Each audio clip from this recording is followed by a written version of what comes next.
Well, good morning, church.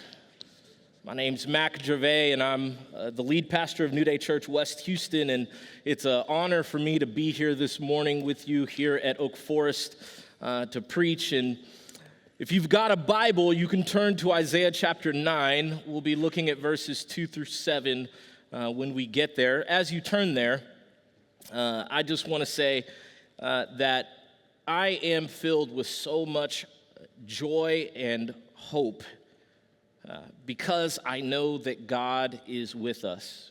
And I just want to encourage you, church, in all things, that God is with us. God is moving. God is stirring. And so it's encouraging for us to be able to be here.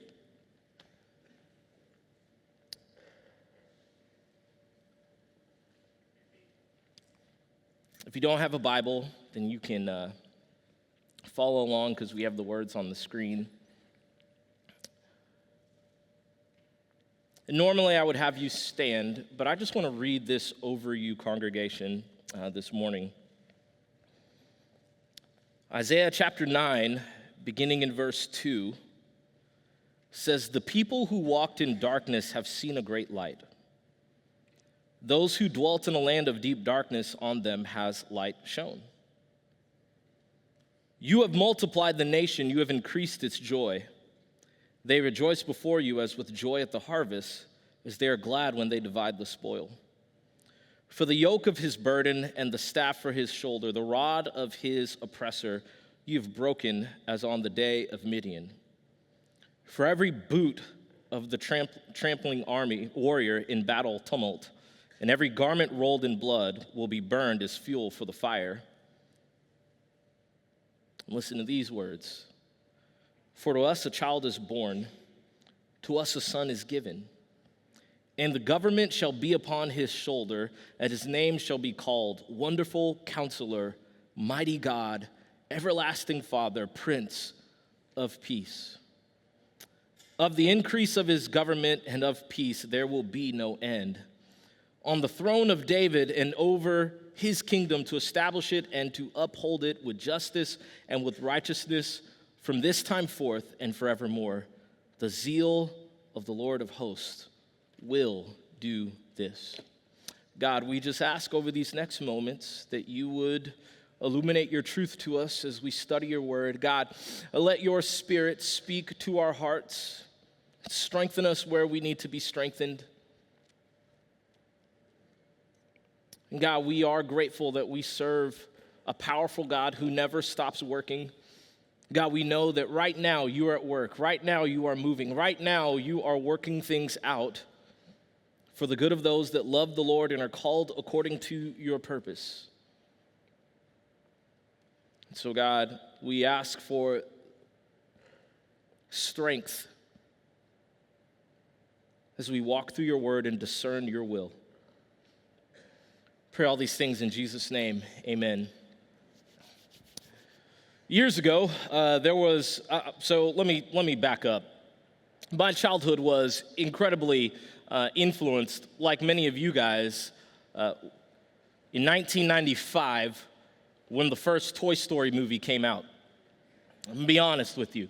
I was 10 years old, and that worked for me in every possible way. That was a monumental first fully, CGI, whatever movie, Pixar's birth, and I was all about that life. Now, interestingly enough, I have 4 children now, and generally speaking, I know Pixar has had some, misfires in the last couple of years, but for most of my life, Pixar was synonymous with surefire banger at the box office. And so I have kids.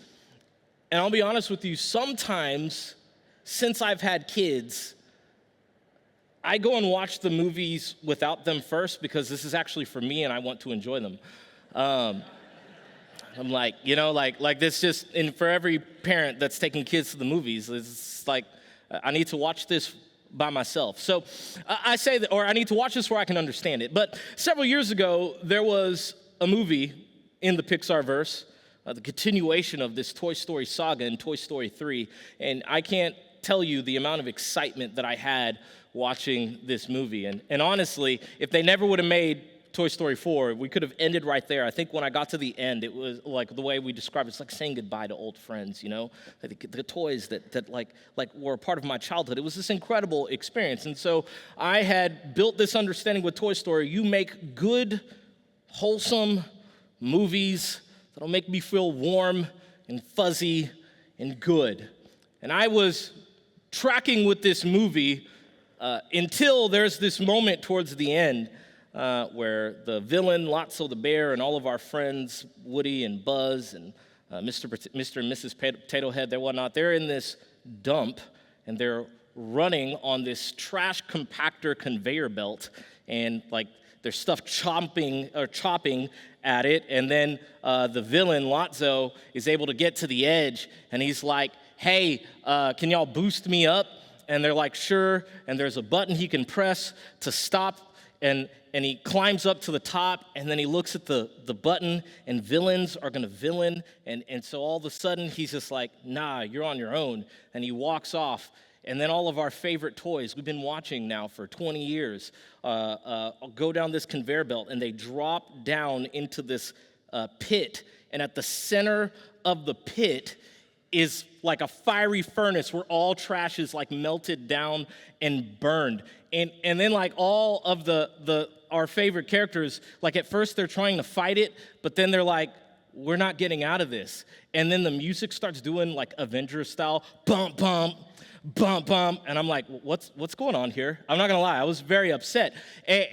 And then they just start holding hands and looking at each other like this is just how it's gonna go down, except for Woody. He's still trying to fight. And then finally Buzz looks at him and is like, here.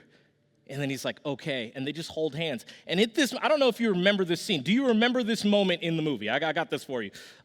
This upset me, y'all. I'm not gonna lie. I'm 39 years old. I've never cried in my life watching a movie. But at this moment, I was like, is this about to happen? You cannot do this. Like, what are we doing? And in my head, I'm racking, like, how do they get out of this pit? Like, they're stuck, and they've accepted this. And I was really upset. And then this moment happens in the movie, which, you know, for all of my Baptist-costal sensibilities, made me want to shout and take a praise break in the middle of the theater, because it's at the worst moment that a light shines from the top, and as they look up, a claw comes and grabs them out and brings them to safety. And the whole theater is like, whoo, praise God. Hey, yeah.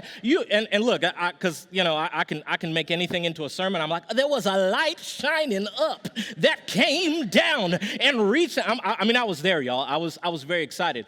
And here's the thing. I just remember being in that moment, going like, hey, Pixar, you can't actually kill these guys. I mean, like, that can't be the way that this goes. I feel like the contract or agreement that we had was that they would live, you know. And I don't. For a moment there, my whole world fell apart. It might be silly to you, but it was serious to me. Now, I say this. In this season where we talk about it being all about Jesus, and we read these words in Isaiah chapter 9, this prophecy from Isaiah comes at a time in the southern kingdom of Judah that things are really bad. They have King Ahaz as their king, and he is one of the worst kings in Judah. His dad was actually a good king, and then he ruled for about 20 years and did everything that you could do that's bad. Interestingly enough, his son Hezekiah would turn out to be another good king for Judah. But in King Ahaz's endeavors, they fought wars that they got obliterated in, lost over 100,000 soldiers, including one of his sons. They made alliances with the Assyrians, who would eventually come and wreak havoc on them. Worshipped false gods and false idols, in particular the Assyrian gods. Reinstituted practices of human child sacrifice within the kingdom. And for most people in the southern kingdom, They're like, it can't get much worse than this. And then Isaiah writes these words. The people who walked in darkness have seen a great light.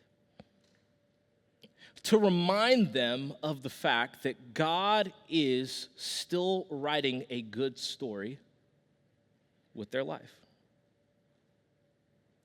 You know, last week we talked about the fact that we're not the central character in God's story, but I think it's important to remind us that the actual story that God is writing is good, in spite of what we see and face. You know, last night as I was getting ready to bed, I turn on the news and I see that, the Assad government in Syria has fallen to rebels, and nobody knows what that means for the world and geopolitics in the Middle East. There's a war in Ukraine that's been raging for years. There's war in Palestine that's been raging on for over a year. At our campus at West, we have several Venezuelans, and most of this year with them has just been, when you see them being on the verge of tears as they've watched their country descend into brokenness. We just went through a contentious election cycle. Many of us are struggling with pain and loss and frustration in all areas of our lives.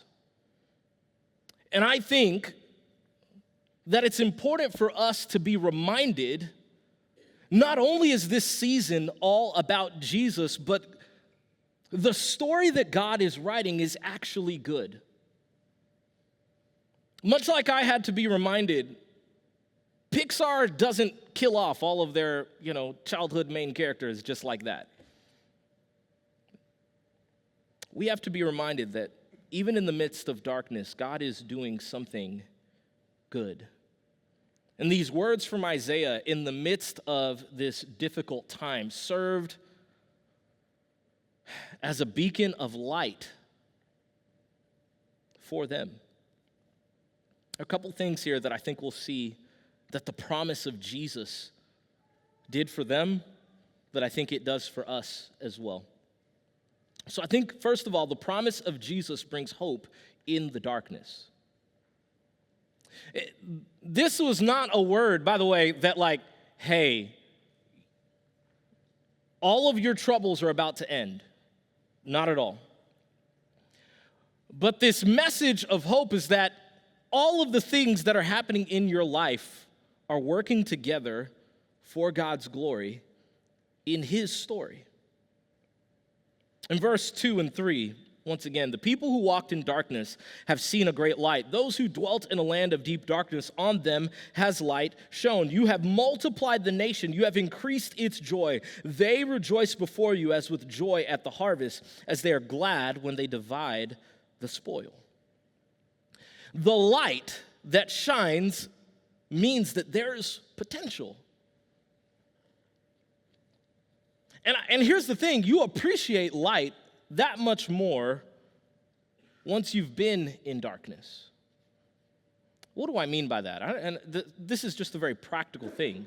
Have you been in the dark and you're looking for something and you can't find it, and then you're like, I guess I could turn on the light, and then you turn it on, and then you're able to see and navigate. See, flipping on the switch of light means that you now have the greater potential to find the thing that you're looking for, or not bust your toe on something. I mean, that's honestly, I'm very clumsy, and the most common thing that happens is I'm navigating at night, going to bed, and Grace is always like, you could just turn the light on or leave the light on or whatever it is, but I'm stubborn that I'm like, I remember where everything is, and I never do, and I feel like my right foot is perpetually in pain. I don't think my toe has ever healed. It's just been in pain for 39 years because I keep kicking stuff on the same foot in the same place.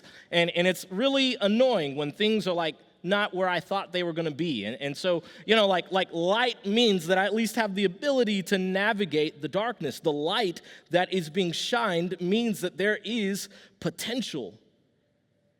And light brings illumination so that you can see and move. And there's an expectation when God shines the light of Jesus for us to live and move. Jesus shines the light. He is the light so that we can live. What I love when you see these words, the people who walked in darkness, past tense, it means that the light has come and there's hope for those in darkness that light will shine again. And then he begins to talk about the fact that they will experience great joy. Joy in darkness. And that they would experience increase in this time of darkness. And you know what that tells me is that God is able to bless in times of trial and pressing.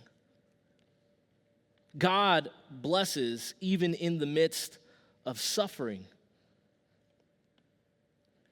And we're able to experience joy because he is our joy. In fact, the scriptures, and we've read this year, say, the joy of the Lord is my strength. So, what do we do here? I think we have to remember Jesus is the light, and his coming into the world is the foundation for our hope. And because God is faithful to do what he promised to do, that leads us to believe that he will continue to do what he did in the past again. He's going to do it again. He's going to continue to be faithful again. He's going to continue to work our life into his story again. You know, we sang this song Waymaker today, and at one point during the pandemic, that was my kid's favorite worship song. And in particular, it's kind of weird. At the time, Jaden was 4.5 that summer of 2020. And we, beyond catching the OG strains of COVID, and then, you know, kind of running through our house a little bit, and then just a whole bunch of things going on, trying to plant a church in the middle of the pandemic. That was wild. Didn't work, y'all. So that was tough. It's like, hey, we're trying to gather a core team, and you're not allowed to gather. So, you know, what do? I went through like an existential, crisis. I'd be sitting around in my living room staring at the walls, like, I know they say I'm a church planner.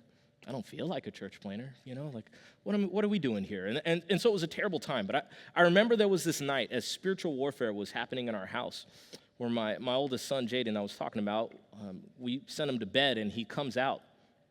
And my normal mode when kids come out of their bedroom after we put them to bed is like, why are you here? So, I'm mad, and I'll be honest with you, probably not the greatest response for me to be as easily snappy as I started off with him, but I was, and that's where we were. And then he comes out just like crying, and he's like, my eye, and we look, and the white of his eye is swelling out, almost looking like not a jellyfish, but like one of those weird goldfish type things. We're like, what is happening? What did you do? Like, is there anything? And it's like, no, it just started hurting. And I remember us realizing at 10 o'clock at night, it's getting worse and worse and swelling more and more. And so I run and I jump in the car and I throw him in the back, and I start going towards the ER. And in the back of the car, Jaden just starts singing Waymaker, Miracle Worker. Even when I don't see it working. And I even had the track playing. He was just doing a cappella praise in the back of the car. And I'm like, okay. And in the 6 minutes that it took for me to get from the back of from our garage to the parking lot of the ER, I get there and I pull out the back, and his eye is completely better. And I'm like, what happened? He was like, I asked God to fix it, and he did, Dad. And I was like, no, seriously, like what happened? He's like, I told you, Dad. I took him in, and they examined him, and the doctor's like, yeah, we have no idea what's going on. And I remember getting in the car and driving back, and I'm talking to Grace on the phone, and he's like, yeah, I don't know what happened. And he goes from back, I already told you, I asked God to heal me. He did, Daddy. And I'm like, boy, be quiet. I'm trying to, I'm trying to, but I was always, as we talked about this as a family, like God does make ways. And here's the part that's interesting. Even if, and this is what my son challenged me on, even if in that moment, he hadn't healed him in the car, but we just done the normal doctor thing. Like Jaden's resolute at that point. Like God is good and he's moving. And sometimes it takes a 4.5, almost 5-year-old to remind you of the goodness of God. So the promise of Jesus brings hope. But the second thing is that the promise of Jesus is a foretaste of the victory. It's a foretaste of victory. Look at verses 4 and 5.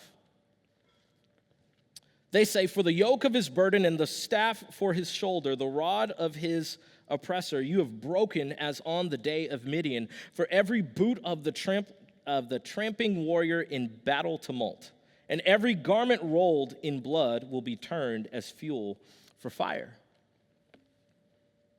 That the Messiah, when he comes into the world, is going to flex. Now, there's several things happening here. First of all, he speaks of the yoke. There is often a heavy burden on us because of the weight of sin and the weight of brokenness and fallenness in this world, which, by the way, is the result of sin. Because of sin, there is death and sickness and war and fighting and taxes and like all the stuff is in this world because of the fall, and it is terrible. It gives us an incredibly heavy burden. And consider, as we flip through the news, all of the suffering that exists in the world. It is most definitely a heavy burden. And so many of you today come in with heavy hearts. And yet, the promise here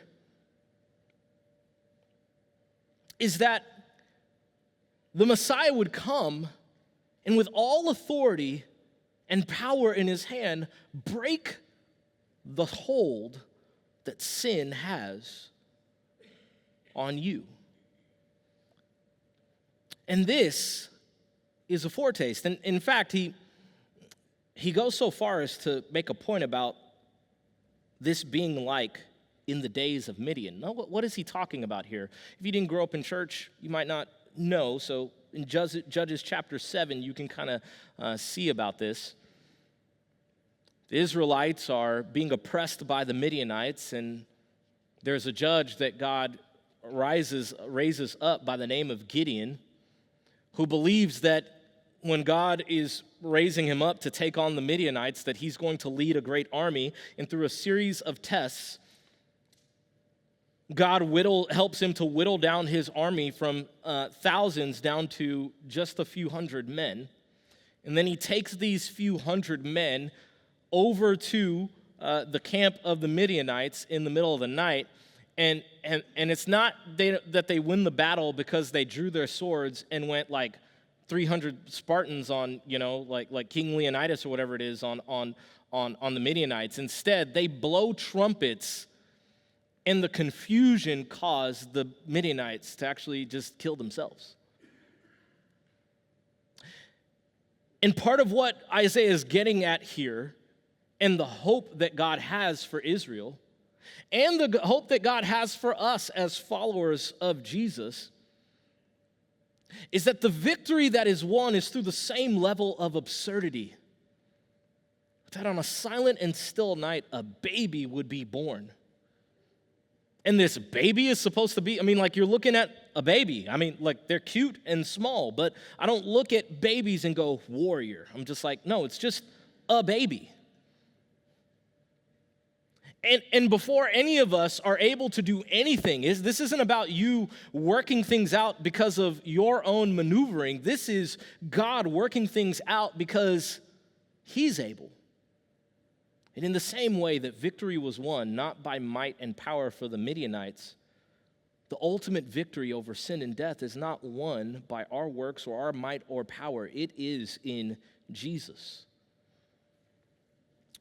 And this incarnation of Jesus, they're looking at a baby and they're like, I'm excited because they recognize that the incarnation, the fact that God could bring about a virgin birth, is just a foretaste of the miraculous sovereign power that God has and the victory that is to be won. I often talk about that I'm the son of Haitian immigrants. My mom moved here from Haiti back in, I think, 79. My dad got here around 1980. They met in Jersey, but both my parents are from Haiti.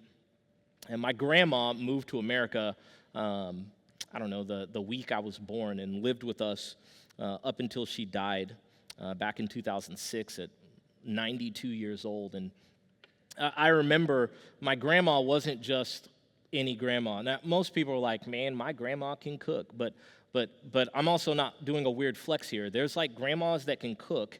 And then my grandma in our Haitian community here in Houston and in Jersey and in Florida and back in Haiti, like my grandma was known as the cook of all cooks of Haitian cuisine. And so I grew up eating all of the things that we ate. And some things that might be a little weird to you that are just delicious to me, and then other things that you would taste them, it would change your life. And so a whole spread. I think I've got an image of a whole spread of Haitian cuisine that I grew up on in the house. And my grandma, what she would do when she would cook, and it's kind of interesting since I cook a lot and talk a lot about food, and most of my illustrations, if you haven't noticed, are about movies or food. My grandma, what she would do, though, as she would cook, is she would call me and my brother into the kitchen, and we would come, and whatever she was cooking, whether it was turkey or goat or lamb or beef or chicken, whatever it is, she would take like a little piece, and then she would say, here, and then we would take it and eat it, and it'd be like, oh man, dinner's about to be on point today. And then she would like go, and she was like waiting to see us take that bite and then smile and then like go back to playing. And that was like our thing. And so like my grandma would always give us just a taste, give us a piece of it. And the incarnation of Jesus is just a foretaste of the victory that's going to be won. But I also want to say this: it's a foretaste, but the actual meal itself was phenomenal. And the last thing that I'll say about the promise of Jesus is this. I'm going somewhere with this. Let me get this third point out, and then I'll connect all these thoughts together. The promise of Jesus is also the start of a beautiful ending. I think so often we talk about like it's a foretaste, but can we talk about how good it's going to be? And the actual like experience of eating. I wish my grandma was still alive so y'all could eat her food, but at this point she'd be like 110. So I mean, like there's no way. I mean, not no way, but I mean, but she wouldn't be cooking if she was still alive. How about that?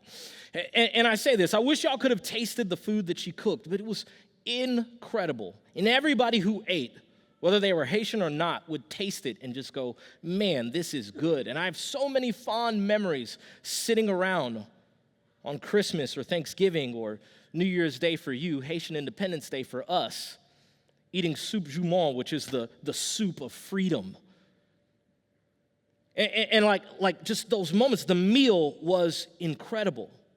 And what I love what Isaiah does here at the end of this is that he actually gives them a taste of how good the meal is going to be. For to us a child is born, to us a son is given, and the government shall be upon his shoulder, and his name shall be called Wonderful Counselor, Mighty God, Everlasting Father, Prince of Peace. Of the increase of his government and of the peace there will be no end. And on the throne of David and over his kingdom to establish it and to uphold it with justice and with righteousness from this time forth and forevermore. The zeal of the Lord of hosts will do this. The final meal, the ending is going to be amazing, y'all. All of that.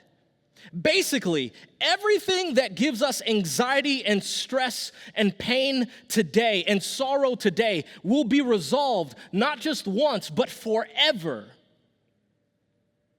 And the birth of Jesus, the promise of Jesus, is the reminder of what a beautiful end it will actually be.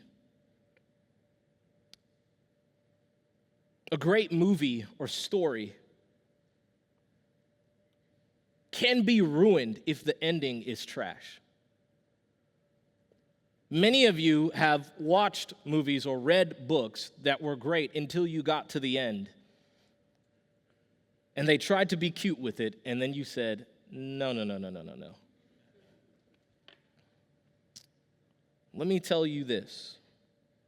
The ending of this story is beautiful. Jesus is going to make things right on every level. Jesus is a gift to us as individuals. Jesus is a gift to the whole world. Jesus is a gift for those that are thirsting to do good and see good in this world. The promises here at the end is that God will work through and bring about like his glory in our institutions. He'll bring about his glory in our individual acts of kindness. And what I love is the zeal of the Lord of hosts will do this, that God actually has a zeal and desire to bring things together. He is not distant. He is here with us, and he desires to do good. As we draw to a close here today, I just want to remind you of this. God is writing a good story with your life. He is. That doesn't mean that I've liked every chapter of that story of my life. Some of those chapters have been incredibly difficult and painful. And I think many of you today feel that same sense of sorrow. But I believe that God has a word of encouragement for you, like a word of encouragement to me. This is a good story. And there is an incredible ending that we are all headed towards. And what I love is that nothing that we experience here and now, other than the love of God, will be what remains at the end. This is why love is the greatest. And Paul talks about this. Faith, we have faith right now that God will bring things to a beautiful end. We have hope. We have faith in what he's done in the past. We have hope for a bright future. But right now, we are experiencing the love of God, and all that will be needed when he comes back is love. And so that's why love is the greatest. And right now, no matter where you are today, the love of God is surrounding you. God does love you. God does care for you. God does care about the suffering that you are going through. And it is okay for you to acknowledge that right now it feels dark. But Isaiah's words came for such a time as this, and it wasn't like, hey, everything's going to work out great. No, he pointed them to something that would happen hundreds of years after they died, that the Messiah would come. And they had a multi-generational understanding of God's faithfulness that they believed that when God answered it, even after their death, that was God being faithful to them. Because the hope of Jesus is for those who are here today, for those who have lived before us, and those that will be born in the days and weeks, years to come. You're not the central story or central character in this story, but God is not writing a horror story. He's writing a good story with your life. And you can trust him.